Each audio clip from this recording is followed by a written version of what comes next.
हरे कृष्ण। सबसे बड़ी समस्या आज के समय में लोगों के मन में यह है कि भगवान कौन है, और हर धर्म के लोग ये कहते हैं कि उनका धर्म ही सही है और उनका भगवान ही असली भगवान है। तो आज हम एक एनालिसिस करेंगे, कोशिश करेंगे जानने की अलग अलग धर्म ग्रंथों के आधार पर कि वास्तव में कौन भगवान हो सकता है। तो हिंदुओं का जो ग्रंथ है वह है श्रीमद् भगवद गीता और श्रीमद् भागवतम। तो उस आधार पर हम कृष्ण का विश्लेषण करेंगे। मुसलमान लोग कुरान पढ़ते हैं तो कुरान के आधार पर अल्लाह, और क्रिश्चियंस वे बाइबल पढ़ते हैं तो बाइबल के आधार पर गॉड। और थोड़ा सा कन्फ्यूजन है उस क्रिश्चियनिटी में कि गॉड असली गॉड है या सन ऑफ गॉड यानी जीसस असली गॉड है। तो मैं गॉड स्लैश जीसस दोनों शब्द यूज करूंगा। तो देखते हैं कि इन तीनों में कौन भगवान है, कृष्ण, अल्लाह या गॉड, जीसस। पहली चीज, क्रिएशन, निर्माण। तो कृष्ण भी निर्माण करते हैं श्रीमद् भागवतम के अनुसार, कुरान के अनुसार अल्लाह भी सृष्टि का निर्माण करते हैं, और बाइबल के अनुसार गॉड या जीसस भी इस सृष्टि का निर्माण करते हैं। तो तीनों के लिए टिक टिक टिक। क्रिएशन, मेंटेनेंस, कृष्ण भी मेंटेन करते हैं इस दुनिया को, कुरान के अनुसार अल्लाह भी मेंटेन करते हैं, और बाइबल के अनुसार जीसस भी मेंटेन करते हैं। फिर प्रलय, कृष्ण भी प्रलय करते हैं श्रीमद् भागवतम के अनुसार, अल्लाह भी प्रलय करेंगे और गॉड या जीसस भी प्रलय करेंगे। अब डांस, नृत्य। तो श्रीमद् भागवतम के अनुसार कृष्ण नाचते हैं और बहुत ही सुंदर नाचते हैं। कृष्ण तो कालिया नाग के फन पर भी नाच सकते हैं, सांप के ऊपर। साधारण रूप से नाचने के लिए एक फ्लैट सरफेस चाहिए। तो एक कहावत भी सुनी होगी, नाच ना आवे आंगन टेढ़, यानी जिनको नाचने नहीं आता वो कहते कि नहीं आंगन ही टेढ़ा है इसलिए मैं नाच नहीं पा रही। लेकिन भगवान तो इतने बड़े नर्तक हैं श्रीमद् भागवतम के अनुसार कि वे कालिया के फन पर भी नाच सकते हैं। अल्लाह क्या नाच सकते हैं? कुरान के अनुसार अल्लाह निराकार है तो अल्लाह नाच नहीं सकते, कैंसल। जीसस या गॉड नाच सकते हैं, तो बाइबल के अनुसार कभी सुना नहीं गया कि जीसस या गॉड भी नाचते हैं। फिर ब्यूटी, सुंदरता। कृष्ण क्या सुंदर है? बहुत सुंदर है। कृष्ण तो इतने सुंदर हैं, इतने सुंदर हैं कि जो भी स्त्री, युवा स्त्री उन्हें देखती थी उनसे विवाह करना चाहती थी। और कृष्ण की सुंदरता का तो ऐसा वर्णन है शास्त्रों में कि कृष्ण अपनी सुंदरता से खुद आकर्षित हो जाते हैं। क्या अल्लाह सुंदर है? कुरान के अनुसार अल्लाह निराकार है तो सुंदरता का कोई प्रश्न ही नहीं उठता। गॉड भी सुंदर है कि नहीं कुछ पता नहीं, तो कैंसल। लीला, क्या कृष्ण लीला करते हैं? हाँ, भगवान तो अनंत प्रकार की लीलाएं करते रहते हैं, दिन रात लीलाएं करते हैं। क्या अल्लाह लीला करते हैं? कुरान के अनुसार अल्लाह कोई लीला नहीं करते, और बाइबल के अनुसार जीसस भी कोई लीला नहीं करते। अब क्या ईश्वर इस धरती पर प्रकट हो सकता है? तो भागवतम के अनुसार कृष्ण इस धरती पर प्रकट हुए, और बहुत बार हुए। कभी राम के रूप में, कभी नरसिंह के रूप में, कभी वामन के रूप में, कभी कल्कि अवतार के रूप में। तो कृष्ण प्रकट हो सकते हैं। क्या अल्लाह इस संसार में प्रकट हो सकते हैं? कुरान के अनुसार अल्लाह कभी प्रकट नहीं हो सकते, तो फिर से कैंसल। क्या गॉड प्रकट होते हैं? तो बाइबल के अनुसार गॉड भी प्रकट नहीं हुए हैं। हाँ, उनका बेटा, एकमात्र बेटा है जीसस, वे प्रकट हुए हैं। लेकिन अब जीसस, कुछ क्रिश्चियंस कहते हैं जीसस भगवान है, कुछ कहते हैं जीसस सन ऑफ गॉड है। तो एक कन्फ्यूजन है, पर मान लेते हैं उनके अनुसार भी कि हाँ उनके ही गॉड भी आए हैं। फिर क्या ईश्वर इंस्ट्रूमेंट बजा सकते हैं, कोई म्यूजिकल इंस्ट्रूमेंट? तो भागवतम में हम पढ़ते हैं कि कृष्ण बड़ा ही सुंदर वेणु, बांसुरी बजाते हैं। क्या अल्लाह बांसुरी बजा सकते हैं? तो कुरान में ऐसा कोई वर्णन नहीं। क्या जीसस बांसुरी बजा सकते हैं या कोई और इंस्ट्रूमेंट? तो ऐसा भी कोई वर्णन नहीं है। फिर क्या ईश्वर कोई खेल खेल सकता है? तो भागवतम के अनुसार कृष्ण बहुत प्रकार के खेल खेला करते थे अपने मित्रों के साथ। कुरान की जो अल्लाह है वे तो निराकार है, इसलिए कोई भी खेल खेलने का प्रश्न ही नहीं उठता। और गॉड भी कोई खेल खेलते हैं ऐसा हमने कभी सुना नहीं। फिर क्या ईश्वर अपने भक्तों पर, अपने मानने वालों पर दया करते हैं? तो भागवतम के अनुसार कृष्ण अपने मानने वालों पर बहुत दया करते हैं। कुरान के अनुसार अल्लाह भी अपने मानने वालों पर बहुत दया करते हैं। और बाइबल के अनुसार जो गॉड है या जीसस हैं, वे भी अपने मानने वालों पर बहुत दया करते हैं। तो सब टिक टिक टिक। फिर जो नहीं मानने वाले हैं, जो भक्त नहीं हैं, क्या उन पर ईश्वर कृपा करते हैं, दया करते हैं? तो श्रीमद् भागवतम के अनुसार कृष्ण अपने शत्रुओं पर भी कृपा करते हैं। अगर कोई कृष्ण को भगवान नहीं मानता, शत्रु मानता है, तो भी कृष्ण उस पर कृपा करते हैं। जैसे कंस को मृत्यु प्रदान कर उसे जो है निराकार मुक्ति प्रदान कर दी। पूतना जो कृष्ण को जहर देने आई थी, भगवान ने उनका वध करके उनको अपनी माँ बना लिया गोलोक धाम में। उसी प्रकार हिरण्यकश्यपु का वध किया और उन्हें भी मुक्ति दे दी। तो कृष्ण जो लोग उनके भक्त नहीं हैं या कृष्ण को जो अपना शत्रु मानते हैं, कृष्ण उन पर कृपा करते हैं। क्या अल्लाह उन लोगों पर कृपा करते हैं जो अल्लाह को अपना शत्रु मानते हैं? तो नहीं, अल्लाह उन्हें शाश्वत रूप से नरक की आग में जलाएंगे, ऐसा कुरान में वर्णन है। और बाइबल के अनुसार जो गॉड है या जीसस है, वो भी उन लोगों को जो फेथलेस हैं, जो उनको मानते नहीं, नॉन बिलीवर कहते हैं उनकी भाषा में, जो मानने वाले नहीं लोग हैं, उनको सतत नरक की आग में जलाएंगे। तो यहाँ पर आप देख सकते हैं दया, जो कि भगवान का एक बहुत महत्वपूर्ण गुण है, वह कृष्ण में भरपूर है कि भक्तों पर तो कृपा करते हैं, जो भक्त नहीं उन पर भी कृपा करते हैं। अब एक बड़ा प्रश्न है सुंदर, कि जो लोग नास्तिक हैं लेकिन बहुत समाज सेवा करते हैं, आपको संसार में ऐसे लोग मिलेंगे जो ये कहेंगे कि हम भगवान को नहीं मानते, लेकिन वो बड़े दयालु होते हैं, समाज सेवा करते हैं, गरीबों को भोजन बांटते हैं, कंबल बांटते हैं। तो ऐसे लोगों की गति क्या होगी? तो श्रीमद् भागवतम के अनुसार जो परम भगवान श्री कृष्ण है, वे ऐसे लोगों को स्वर्ग भेजेंगे जो नास्तिक हैं लेकिन दयालु हैं, जो समाज का कल्याण का कार्य करते हैं। लेकिन कुरान के अल्लाह के अनुसार ऐसे व्यक्ति शाश्वत रूप से नरक की आग में जलेंगे। और बाइबल के जीसस के अनुसार भी ऐसे लोग शाश्वत रूप से नरक की आग में जलेंगे। अब देखते हैं, क्या भगवान आनंद करते हैं? वे उन्हें भी आनंद देने की इच्छा है। तो पहले पूजा का आनंद। पूजा का आनंद यानी जो इबादत की जाती है, उर्दू में कहते हैं इबादत, हिंदी में कहते हैं पूजा, और क्रिश्चियनिटी के अनुसार वर्शिप। तो क्या ईश्वर वर्शिप को एंजॉय करते हैं? Does he enjoy worship? तो हाँ, भागवतम के अनुसार कृष्ण भक्तों की पूजा को स्वीकार करते हैं, उसका उन्हें आनंद आता है। कुरान के अनुसार अल्लाह ने मनुष्यों को बनाया ही ताकि वे उनकी इबादत पूजा कर सकें। इसलिए आप देखेंगे मुसलमानों में दिन में 5 बार नमाज पढ़ने का नियम है। और क्रिश्चियनिटी के अनुसार भी गॉड या जीसस को अच्छा लगता है जब वो लोग उनकी इबादत करते हैं, उन्हें भी आनंद आता है। तो टेक्निकली इसे हम कहते हैं शांत रस।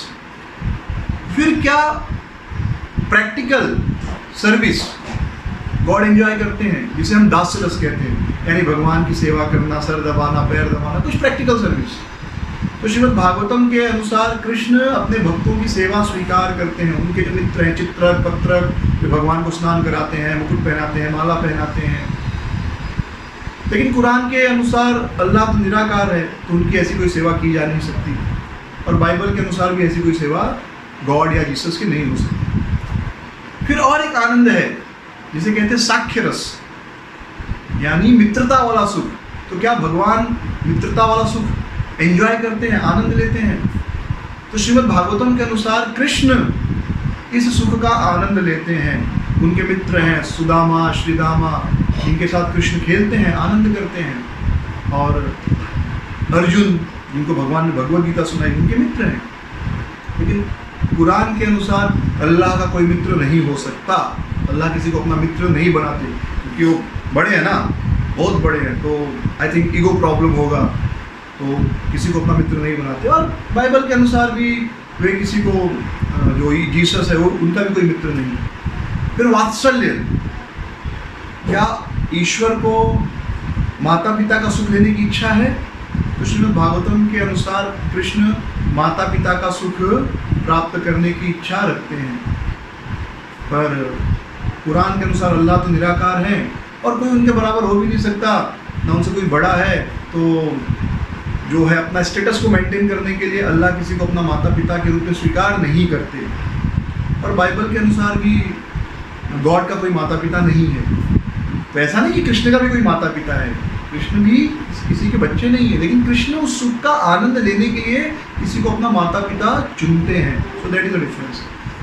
फिर क्या कृष्ण या ईश्वर जो है वो माधुर्य रस का रसास्वादन करते हैं? माधुर्य यानी प्रेमी प्रेमिका का जो आनंद है या पति पत्नी के बीच का जो आनंद है। तो भागवतम के अनुसार कृष्ण की बहुत सारी प्रेमिकाएं थी, बहुत सारे पत्नियां थी, पर कुरान के अनुसार या अल्लाह तो निराकार है तो उसकी प्रेमिका या पत्नी हो ही नहीं सकती। और बाइबल के अनुसार भी देखा जाए तो गॉड भी ऑलमोस्ट निराकार ही है और जीसस की भी कोई प्रेमिका या पत्नी नहीं थी। फिर क्या ईश्वर, जो नास्तिक लोग हैं, जो ईश्वर को नहीं मानते, उनको दूसरा मौका देते हैं? जैसे कोई व्यक्ति मुसलमान एक क्रिश्चियन घर में जन्म लिया तो कृष्ण को नहीं मानेगा, तो क्या कृष्ण उसे दूसरा मौका देंगे? तो हाँ, कृष्ण उसे दूसरा मौका देंगे, उसे तीसरा मौका भी देंगे, उसे तब तक मौका देते रहेंगे जब तक वह कृष्ण भक्त न बन जाए। लेकिन कुरान के अल्लाह किसी को भी दूसरा मौका नहीं देने वाले। अगर कोई व्यक्ति किसी दूसरे घर में जन्म लिया है, हिंदू घर में या क्रिश्चियन जन्म में या पारसी घर में या सिख पैदा हुआ है और वह अल्लाह को नहीं मानता, तो उसे शाश्वत रूप से नरक की आग में जलना पड़ेगा। और बाइबल के अनुसार भी जो लोग जीसस को या गॉड को नहीं मानते, उन्हें भी नरक की आग में जलना पड़ेगा। तो अब देखिए, इस संसार में भी एक साधारण माता पिता भी अपने बच्चे को बहुत सारा मौका देते हैं सुधरने के लिए, लेकिन यहाँ पर हम देखते हैं अल्लाह या गॉड या जीसस ये आपको दूसरा मौका नहीं देने वाले। यानी दया जो है उनके अंदर वो एक साधारण माता पिता से भी कम है, लेकिन कृष्ण के अंदर इतनी दया है कि अगर कोई उनको गाली भी देते रहे, उनको ना माने, फिर भी कृष्ण बार बार उसे मौका देते हैं। फिर एक प्रश्न है कि कृष्ण अब क्या कर रहे हैं या ईश्वर अब क्या कर रहा है? तो श्रीमद् भागवतम के अनुसार कृष्ण हमेशा लीला करते रहते हैं। आज भी वो गोलोक में गोपियों के साथ नाच रहे हैं, गाय चरा रहे हैं, अपने ग्वाल बालों के साथ खेल रहे हैं, और जो बाकी के काम है संसार का निर्माण, पालन, पापियों को सजा देना, पुण्यात्माओं को स्वर्ग भेजना, वो काम उन्होंने अपने सेवक यमराज जी को दे दिया है, बाकी देवी देवताओं को दे दिया है, और खुद गोलोक में आनंद कर रहे हैं।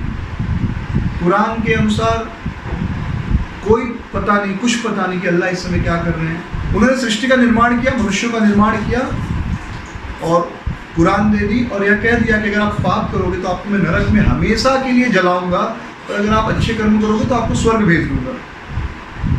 बस अब वे इंतजार कर रहे हैं प्रलय का। जब प्रलय होगा, कब होगा किसी को पता नहीं, तब फिर वो सबको जो है, जो पुण्यात्मा है उनको स्वर्ग भेजेंगे, पापियों को नरक भेजेंगे। तो अभी भी वो कुछ नहीं कर रहे हैं, और जब प्रलय होगा सबको स्वर्ग नरक भेजने के बाद भी आइडियल बैठ जाएंगे, शांत बैठ जाएंगे। उसके बाद वो क्या करेंगे किसी को पता नहीं, और इस समय भी क्या कर रहे हैं किसी को पता नहीं। क्रिश्चियनिटी सेम चीज़ है, गॉड या जीसस इस समय क्या कर रहे हैं किसी को पता नहीं। फिर एक बड़ा सुंदर प्रश्न है, पनिशमेंट। जो पाप करेगा उसे नरक भेजा जाएगा, ये बहुत स्ट्रॉन्ग कंसेप्ट है। तो भागवतम के अनुसार पापियों को कितनी सजा मिलती है? उतनी सजा ही मिलती है जितने उन्होंने पाप किए हैं। जैसे उनकी सजा पूरी होती है, उनको फिर से मौका मिलता है भक्ति करने का, इस संसार में आकर अपने आप को सुधारने का। जैसा कि दुनिया में होता है, कोई आदमी पाप करे, कुछ क्राइम करे, अपराध करे, तो उसको जेल में डालते हैं 1 साल 2 साल 5 साल 10 साल, और फिर उसे छोड़ दिया जाता है यह कह के कि तुम सुधर जाओ। या कोई बहुत बड़ा पापी है और ये लगता है कि भाई ये सुधरने वाला नहीं, तो उसे फांसी दे दी जाती है, और फांसी भी इस तरीके से दी जाती है कि उसको बहुत कम से कम दर्द हो। लेकिन कुरान के अनुसार अल्लाह क्या करते हैं, जो व्यक्ति उन्हें नहीं मानता या पाप किया, उसे वे हमेशा के लिए नरक की आग में जलाएंगे। यानी एक बार आप नरक की आग में चले गए तो जलते रहिए जलते रहिए जलते रहिए, कब तक? बस जलते रहिए, उसका कोई एंड नहीं है। यानी अगर आपको वहाँ पर इच्छा भी होगी कि हाँ मैंने तो गलती की थी, तो भी आप जलते रहिए, क्योंकि आपने अभी क्यों नहीं मेरी बात मानी। लेकिन हमको तो पता नहीं ना, कि हम तो हिंदू घर में जन्म हुए, तो हमको कैसे पता चलेगा कि आप ही असली भगवान हो, या हमारा जन्म क्रिश्चियन फैमिली में हुआ, हम कैसे मान लें कि आप ही असली भगवान हो। तो अगर हमको तब अनुभव होगा, उदाहरण के लिए, तो भी आपको सजा मिलेगी, मिलते रहेगी, उसका कोई एंड नहीं। लेकिन कृष्ण ऐसे निर्दयी नहीं है। कृष्ण क्या कर रहे हैं? ठीक है, जितना पाप किया उतनी सजा, फिर से मौका मिलेगा, सुधर जाओ, फिर नहीं सुधरे फिर से मौका देंगे। तो कृष्ण की दया असीमित है। कुरान, बाइबल भी सेम ही चीज, जितना आप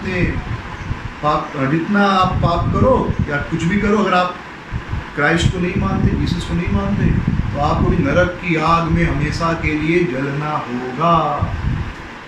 ये सारे पॉइंट्स आप सोचिए, अगर आप इन पर विचार करेंगे तो आप देखेंगे कि चाहे वो दया की बात हो, करुणा की बात हो, कृपा की बात हो, सुंदरता की बात हो, या जितने सारे बाकी के गुण हैं, वो सारे गुण कृष्ण में, अल्लाह या जीसस की तुलना में अनंत गुना ज़्यादा हैं।